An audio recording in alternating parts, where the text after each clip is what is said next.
Mineral water. Saan po ito galing? Doon sa tabi dyan. Itong apartment na yan. Sa bukal talaga?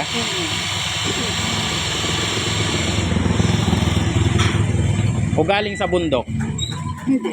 Dyan. Bukal talaga siya? Oo. Nakahukay? Binago na yan ng gawing duwas. Wala po siyang stock? Wala. Talagang free flow yung mineral talaga siya, ano? Ginawaan na ng tubo kasi ginawayan. Apartment ginawayan. Kaya...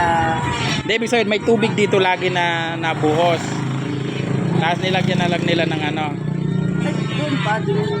Nasa tabihan doon dati. Doon sa tabi doon. Kaya papunta baba ang hagos. Meron po talaga itong mga ano. Halos yung kalapit bahay, meron din. Buka, yung kalapit na yun, meron din. Kalapit doon, meron din. Katulad nun, Sunod-sunod yan. Mga buka din meron. bukal lang talaga yung ano. Pero ito, nagdadaan talaga sa dire-diretso yan. Hindi pati yan ano hindi walang patayan, walang sarahan. Pag sinara yan, ma-over doon. Yan, kung saan Mapupuno. manunod yun. Kaya pala pinaplo nila.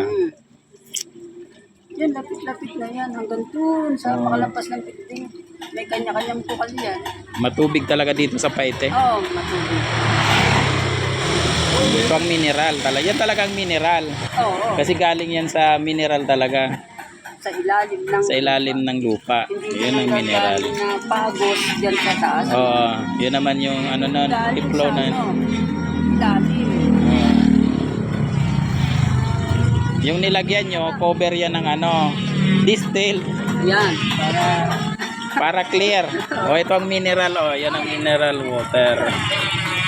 Ito ay distilled water yan. Talaga ikaw Hindi kasi tagal mo nang nainom ng tubig. Libre ang tubig. Dito lang yan sa Paite.